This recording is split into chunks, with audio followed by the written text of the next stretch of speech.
अस्सलाम वालेकुम ख़वातीन हज़रात, क्या हाल हैं जी। उम्मीद करता हूँ सारे दोस्त अल्लाह के फजल करम के साथ ठीक होंगे। अल्लाह पाक ऐसे ही मेरे तमाम दोस्तों को हमेशा हंसता मुस्कुराता रखे। वीडियो देखते रहें, एंजॉय करते रहें। अगर आपको मेरी वीडियो पसंद आती है तो प्लीज़ कमेंट कर दिया करें यार। आज की जो मज़ेदार वीडियो है वो है जी आफ्ताब इकबाल साहब का प्रोग्राम। तो प्रोग्राम के अंदर आज जो फ़नकार हज़रात हैं वो आपको जो है ना मुख्तलिफ़ कारोबार करते हुए नज़र आएंगे, और कारोबार करते हुए वो अपनी मामलात ज़िंदगी के जो हैं वो उतार चढ़ाव के बारे में प्रोग्राम के थ्रू जो है ना वो हमें बता रहे हैं कि दुनिया के अंदर क्या हो रहा है, महंगाई का लेकर भी। और ख़ास तौर पर अमानुल्लाह साहब की ज़बरदस्त कॉमेडी है, बातों बातों में मज़े की वो बातें करते हैं जो हमें हंसाते हैं।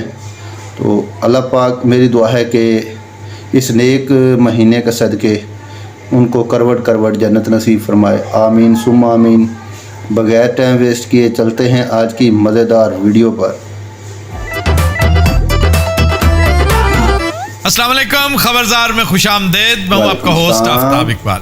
ख़वातीन हज़रात, आज गुफ्तगू का आगाज़ करते हैं सब्जी फरोश साहब से। और छो जी, साढ़े तो की शो शुरू होना है। क्यों, आपको क्या हुआ? इलेक्शन जितने ने को पार्टी आंदी है, साड़ी सब्जी महंगी हो जाती। हर नई हुकूमत के पहले साल में महंगाई होती है। असि वेचने को पैसे चार बना लगते ने, असम्बलियां टुट जांदियां ने, पहलवान जी अखाड़े बंद हो गए, दुकानां बंद हो गई, नवे टायर लाए सन वो साड़ के सुहा कर देते। साबक वजीर खजाना असद उमर ने टैक्स जो बढ़ा दिया था। और तुम टायर किस में डालते हो? यार की बंदा खुदा दी कसम, बंदे को बंदा ही नहीं समझदा मान। नहीं बताओ ना, टायर किस में डालते हो तुम? चार टायरां दे खलोती है रेडी मेरी, वो बांदरां दे नहीं खलोती। नहीं तो ये पुराने टायर, तुम कह रहे हो नवे टायर महंगे हो गए। तो नवे टायर महंगे ही हो गए ने, पिया जी की हो गई यार, की मान लगा समझ तू बाहर कर यार ऐसे ही खाम गए। इससे तो बेहतर था कौसरी आपसे शोषी आने दी चाह होंदी जी। कौसरी नु की पता घर बैठी बेचारी नु जिदा अपना फ्योनी वर्गा मुंह है। मैं पे कहने आने दी चाह होंदी जेडी आज 25 रुपए दी है। आ मेरी मासी दी धी मरी पिछले दिन, मेनू 5000 च पई है। वो किवें? आना जाना उसे खलोना गल बात ये वो अफसोस। एक टाइम की रोटी भी दी होगी तुमने? एक देख देती है, छोले आना पुला देती। ये भी एक बहुत बड़ी जिल्लत है कि जब आप ताजियत करने जाते हैं तो वहां से खाना खाए बगैर नहीं आना। एक वो पहले मरे पड़े, ऊपर से आपको खाना खिलाना, एक क्या रिवायत है। बिल्कुल सही बात है। वैसे ये किड्डा तो तंदुरुस्त बनना। छड़ गुफ्तगू मेले च जाके कुश्तियां कुलिया कर। नूरा कोल पैसे लेके टह जा, रात नु मारना 5-4 हज़ार 3 हज़ार, मामूली गल तेरे बात। एक वक्त था मैं कुश्तियां कुलता था। ओ यानी पैसे लेके कोल टह जा, अपने आप नु मार ले, ऐसे ही टह जा। दाना खाक में मिलकर गोले गुलजार होता है। दित्या, मैंने आज तक नूरा कुश्ती नहीं की। मैंने लड़ाई की है, लड़ाई में मारे खाई हैं, लात तादाद मारे खाई। क्यों मतलब है ये आपकी शान के खिलाफ आप नूरा कुश्ती करें? ਤੁਹਾਡਾ ਇਲਾਕਾ ਇਹੋ ਜਿਹਾ ਨਾ ਭਾਜੀ, ਜਿਹਨੇ ਦਰਿया ना पार किया ਉਹਨੂੰ ਬੰਦਾ नहीं समझते। मैंने दरियाए जेहलम पार किया हुआ है। वो कितनी दूर है रावी से, और हमारे यहाँ रावी जो इतना सा छप्पड़ रह गया बिल्कुल। ਉਹ ਹੁਣ ਰਹਿ ਗਿਆ ना पहलवान जी, रावी तो बड़ा अजीब जिहा दरिया है। सैलाब आ जाए तो बड़ा खौफनाक हाँ, हो। इस दरिया की अजीब खूबी है, जलेबी नुमा है, जलेबी की तरह। और मैं पहले भी बता चुका हूँ कि ये वाहिद दरिया है हमारा जो एक दफा इंडिया से पाकिस्तान में आता है, थोड़ा सा आगे जाके फिर वापस चला जाता है। ये पता था तुम्हें? ਉਹ ਮੈਂ ਸਕੂਲੇ ਜਾਂਦਾ ਰਿਹਾ, ਮੈਨੂੰ पता, मैंने की पता। ਉਹ ਛੱਡੋ ਪਹਿਲਵਾਨ जी को सियासत की गल दसो सानू। देखो, हमने 270 अरब रुपया खर्च करके ऑरेंज ट्रेन बना दी। मोदी साहब ने सिर्फ 50 अरब खर्च करके हमारा पानी बंद कर दिया। पिछले साल चनाब का हाल हमारे रावी जैसा था।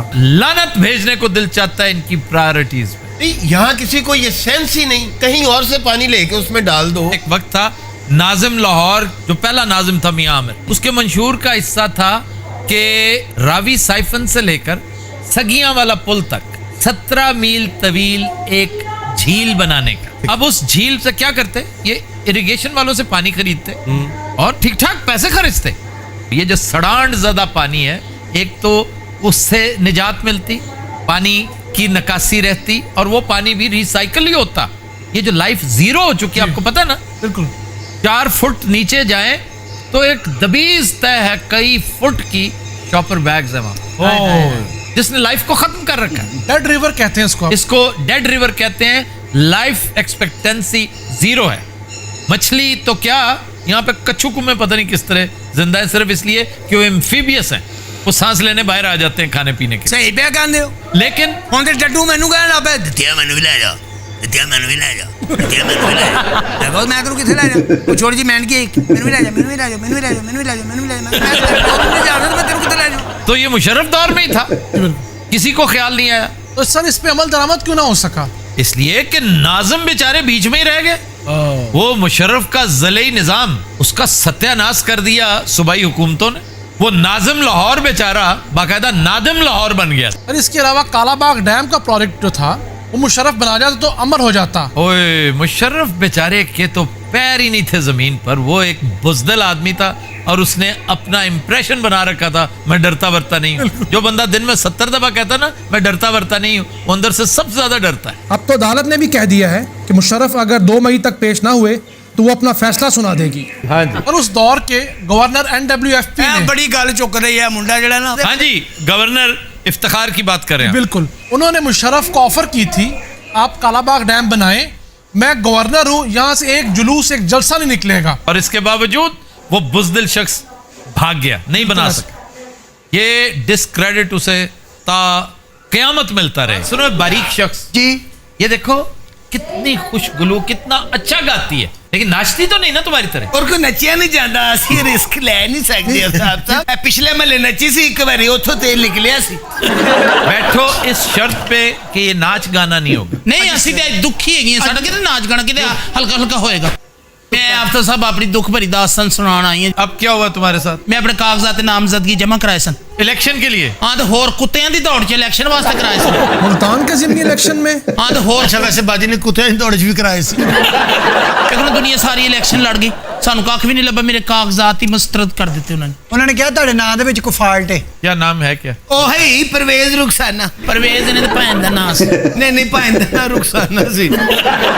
प्रधान साहब ए देखो छोटी नु सबा कमर नहीं लग रही। उसको सबक कमर कह के तुमने अपनी मौत को आवाज दी। अच्छा इन तो कहते ने सबा कमर। यकीन करो जे मेरी जवानी सी ना, एडी मोटी मेरी अख बाजी ने ना अक्सर अख ते पूंड लड़िया रहंदा। जवानी ते आफ्तर साह मेरी वेखण वाली हुंदी सी। बाजी दा एडा एडा डंड हुंदा सी। यकीन करो मैं जिथे एक बारी लंघ जांदी हुंदी सी ना, उथों दे पैर पाट जांदे सी। वैसे तुसी ये साडे ज्यादती नहीं हैगी। हाँ ये बहुत बड़ी ज्यादती है, मैं समझता हूँ इस माशरे के साथ ज्यादती है ये मोटा। नहीं तो क्यों? हाय हाय विखाम हाजी मोटा गल हो रही हो जे मैं इलेक्शन दे कागजात जमा करे साडे ज्यादती नहीं। इलेक्शन लड़के करना क्या था? हाय हाय मैं बिजनेस कर रही सा बिजनेस। हाय देखो ना, इलेक्शन को बिजनेस बनाने वालों में एक ये भी शामिल हो रहा है, ये ग्रेनेड। ਅਸੀਂ ਤਾਂ ਗਾਣਾ ਵੀ ਬਾਜੀ ਦਾ ਬਣਾ ਲਿਆ ਸੀ। वो क्या? ਜਬ ਆਏਗਾ ਪਹਿਲਵਾਨ रोएगा पूरा पाकिस्तान। ਤੁਸੀਂ ਯਕੀਨ ਜਾਣੋ ਸਾਰੀ ਰਾਤ ਬਾਜੀ ਰੋਂਦੀ ਰਹੀ ਹਾਏ ਹੈ। ਹਾਏ। ਜਿਸ ਤਰ੍ਹਾਂ ਅਸੀਂ ਚੁੱਪ ਕਰਾਇਆ ਨਾ ਸਾਨੂੰ ਪਤਾ ਹੈ। ਬਾਜੀ ਚੁੱਪ ਹੀ ਨਹੀਂ ਸੀ ਕਰਦੀ, ਉੱਤੇ ਸਾਰੇ ਬਿਸਤਰੇ ਸੁੱਟ ਕੇ ਅਸੀਂ ਆਪ ਬੈਠੀਆਂ ਫਿਰ ਚੁੱਪ ਕੀਤੀ। यकीन करो रोना मेरे इस गल दा सी। मैनू इंज करके ना बड़ा ब्राइट फ्यूचर नजर आ रहा सी कि चलो 10 लाख लावांगी, 50-60 लाख मिल जाएगा, इन्हां निमाणियां दे वे डांस डूंस छुट जाणगे, चलो अपने अपने घर वसा के मैं किधर तो बैठ अभी कहता हूँ इनके डांस छोड़ दो, हम इनको हेल्प करते हैं। किस तरह? ये हमारा चैनल उठाएगा आपका खर्चा, आपको भी एक वादा करना पड़ेगा जी। आप इवनिंग क्लासेस अटेंड करें। अब सब केड़ा कॉलेज सानू केड़ी यूनिवर्सिटी दाखला देगी? इनके लिए लाहौर में स्कूल खुल चुका है। की दौर हुंदा सी, यकीन करो भाई ने घर आना है बाजी। ਹਾਏ ਹਾਏ ਹਾਏ। नहीं जान दे मेरे जख्म ते नमक ना छिड़को दफा। बाजी जख्मा ते नमक नहीं छिड़कन दिंदी, ਅਸੀਂ ਬਰੂਦ छिड़कने आ। कभी ते गल्लां ही हो नहीं रही। वो आंदे सन ना घर, यकीन करो कि मैंने चाह चढ़ जाते हुंदे सी। अज करके उन्होंने सीढ़ियां चढ़नियां ते मैं नचना शुरू कर दिया। ਹਾਏ ਹਾਏ। ਬਾਜੀ ਦੀ ਵੱਖੀ ਚ ਉਹਨੇ ਲੱਤ ਮਾਰਨੀ। बहुत तशद्दुद करते सन भाई। याद है बाजी डेक ला के कुटते होंदे सन।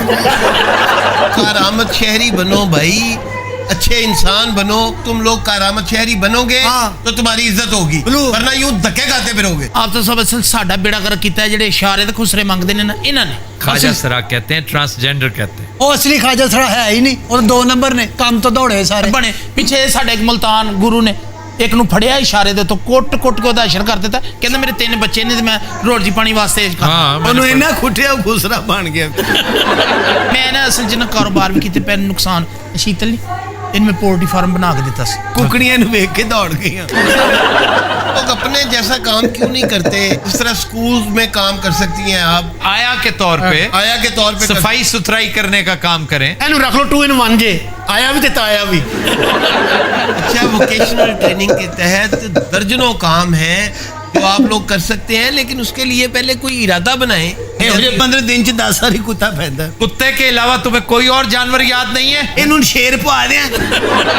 कुछ सिलाई कढ़ाई सीख लो। तू बकवास बंद कर, तू डांस सीख लेगा। इसे तो बहुत अच्छा डांस आता है, ये डांस बेस पे ही तो इस शो में है। हैं जी? हाँ ਹੈ ਉਹ ਵੀ ਖੁਸ਼ ਰਿਹਾ, ਉਹ ਇੰਡੀਪੈਂਡੈਂਟ ਹੈ। अच्छा, मेरे ख्याल ਤੁਹਾਡਾ मूड बन रहा है कि तड़के तुझे डांस नहीं चलो उठो। देखो मैंने इस शर्त पे बिठाया था कि तुम वादा खिलाफी नहीं करो। मेरे को लास्ट ऑप्शन रह गई। ਥੱਕ ਗਈ ਹੁਣ। मैं तो सर्कस च टुर जाना। वो कहता है थक गई है। वैसे बाजी सर्कस से टोरी जाइए। वैसे सर्कस करते तो रहे हो तुम? ਹਾਂਜੀ ਸ਼ੁਰੂ ਚ ਬਾਜੀ ਨੇ ਇੱਕ ਸਰਕਸ ਭਾਂਤੀ ਸੀ, ਉਹਨਾਂ ਨੇ ਫਿਰ ਸਾਨੂੰ ਕੱਢਤਾ। ਇਹਨੇ ਹਾਥੀ ਨੂੰ ਲੰਮਿਆਂ ਪਾ ਲਿਆ ਸੀ। सारी गल है जो तू बदतमीजी करेगा हाथी ते लम्मे ही पाना सी ना। लेकिन आफ्ताब साहब ते यकीन करो, ये ते मजाक दी गल है ना। जिधर मैं सर्कस की इन्नी की जिन्नी मेरी कमर होंदी सी, तार दे ते मैं छतरी लैके इंज करके। अच्छा, छतरी भला केड़ी जेड़ी सर्कस दे उत्ते नहीं हुंदी? ਤੁਹਾਨੂੰ ਪਤਾ ਬਾਜੀ ਕੜੇ ਚੋਂ ਵੀ ਲੰਘਦੀ ਹੁੰਦੀ ਸੀ, ਅੱਗ ਲਾ ਕੇ ਆਪਣੇ ਆਪ ਨੂੰ। ਇੱਕ ਵਾਰੀ ਕੜੇ ਚ ਲੰਘ ਲੱਗੀ, ਫਸ ਗਈ ਵਿੱਚ। ਉਹ ਉਹਨਾਂ ਦੀ ਬੇਈਮਾਨੀ, ਉਹਨਾਂ ਨੇ ਕੜਾ ਛੋਟਾ ਰੱਖ ਦਿੱਤਾ। 5 ਬਰਨੇ ਦਾ ਕੜਾ ਛੋਟਾ ਹੁੰਦਾ। ਬਾਜੀ ਦਾ ਇੱਕ ਤਮਾਸ਼ਬੀਨ ਸੀ, ਇੱਕ ਅੱਖ ਤੋਂ ਕਾਣਾ ਸੀ, ਇੱਕ ਲੱਤ ਵੀ ਉਹਦੀ ਲੱਕੜ ਦੀ ਸੀ। ਯਾਦ ਹੈ ਬਾਜੀ? ਹਾਂ, ਇੱਕ ਗੁਰਦਾ ਵੀ ਪੱਥਰ ਦਾ ਸੀ। ये क्या अजीब सा आइटम बता रहे 4 ਗਨਮੈਨ ਹੁੰਦੇ ਸਨ ਉਹਦੇ ਨਾਲ। हो? 4 गनमैन, वो क्या करते थे? ਉਹਦੀ ਜਾਨ ਦੀ ਹਿਫਾਜ਼ਤ ਨਹੀਂ, ਉਹਦੇ ਸਪੇਅਰ ਪਾਰਟ ਦੀ ਹਿਫਾਜ਼ਤ ਲਈ ਆਉਂਦੇ। सर्दियों के दिन से रात ਨੂੰ ਬਾਜੀ ਤੇ ਬਹਿ ਕੇ ਅੱਗ ਸੇਕਣ ਡਿਆ ਸੀ, ਉਹਦੀ ਲੱਤ ਨੂੰ ਅੱਗ ਲੱਗ ਗਈ। कंटिन्यूअस रात तुम लेते हैं एक ब्रेक, हमारे साथ रहिए।